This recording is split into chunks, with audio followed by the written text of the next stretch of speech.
Hello there, Hallmark here. I'm out in the wood shop today and I've got a brand new tool that I'm excited to kind of share with you. It's a new mallet. I got into woodworking a couple years ago and I started off by building this monstrosity of a waste of wood. This is Purple Heart and Walnut because I thought Purple Heart was cool, so I wasted a bunch of money on some. And I used machines and a bunch of just terrible technique, awful glue joints. The tenon doesn't even fit right. It's just a terrible mallet, but it got me going, it got me started, but I thought I would order one off of a website, like from a store, just to see what a good one kind of looks like, and then I'll eventually build probably 1,000,000 of these, but this time I'll build them the right way.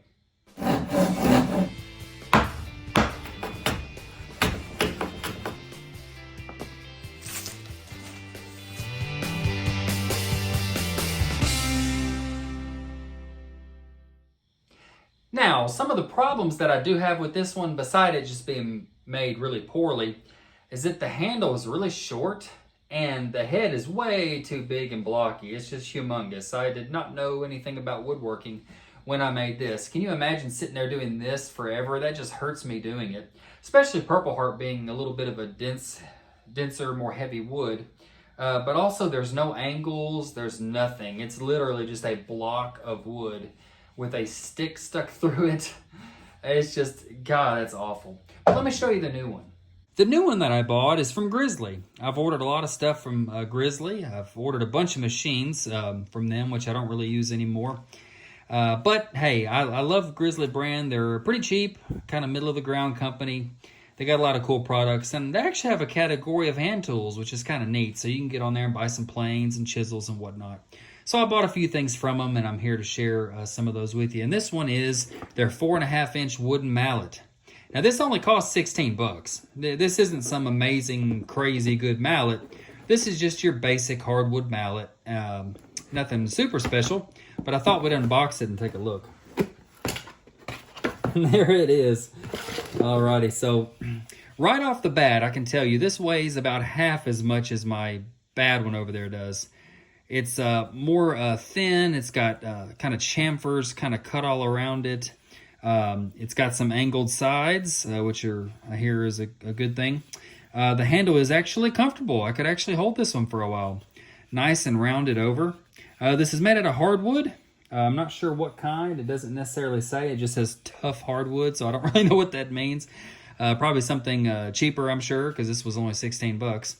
But wow, what a cool mallet. If you feel over it, it feels glass smooth. Like they really did a decent job. I'm not seeing any like imperfections or checks or anything weird like that. It's just an all-around good, cheap mallet. Nothing wrong with it. Now, one thing that this doesn't have is any kind of finish.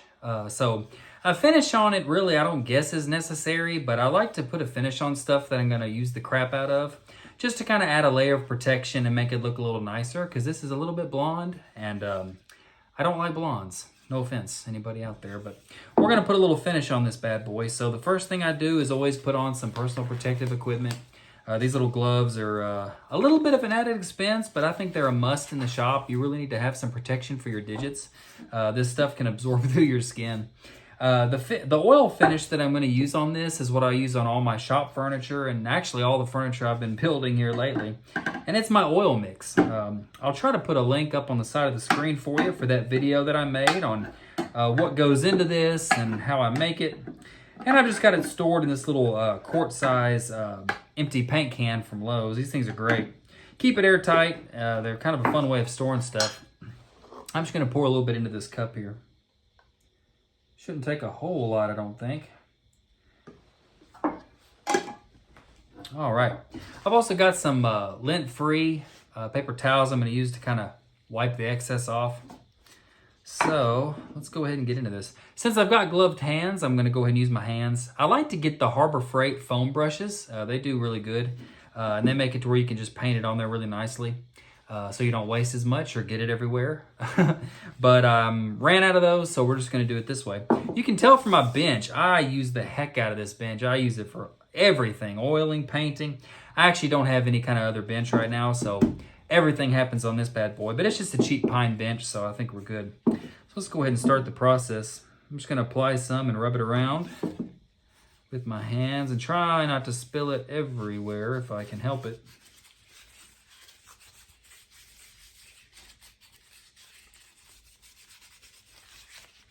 Wow, you can really see the color change. A good bit of color difference there. That's always nice. So there's obviously a little bit of area up under this mallet head that I won't be able to get to. But with this being a cheaper mallet, I'm not really going to be worried that much about it. I'm not really worried if it's up under there or not. Like I said, this is just to kind of protect it while it's here in the shop. So anyway, if I was to build my own mallet in this style, I would separate the pieces and, you know, kind of finish them separately so I could get good even coverage and full protection. So, all right, so there we go. If this was a piece of furniture, I would probably let this sit on there for 5-10 minutes or so just to let it kind of soak into the wood really good. And then I would come back and wipe it off. But since this is kind of shop furniture, shop tools, I'm just going to go ahead and wipe off the excess right now. Alrighty guys, while that's kind of sitting there for a minute, looks really nice. I'm just going to recycle this oil mix. These little cups that I use are disposable, so that's pretty cool.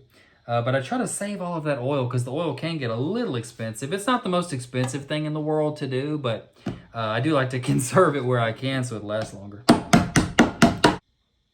So there you go, guys. That's a quick review of the Grizzly, $16-ish, 4.5-inch joiner's mallet. Pretty cool little addition. It definitely looks better than this one. Oh my goodness, that's embarrassing. But now, hey, a quick word about this though.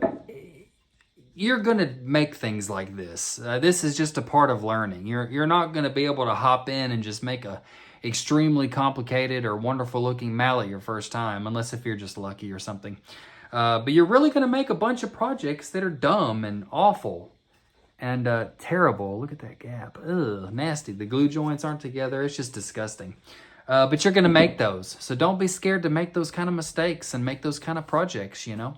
It's just part of hand tool woodworking is getting out there and doing it. So anyway, I'm glad I ordered this. I didn't tell you why.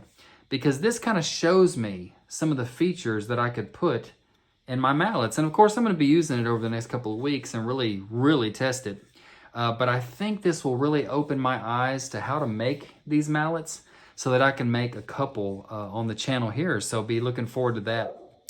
All right, guys, I'm going to go throw this in the garbage can or throw it on the burn pile or something. And you guys make sure you go hit that subscribe button so you can see all of my future and upcoming videos. And make sure you hit the like button. Just don't hit it with this.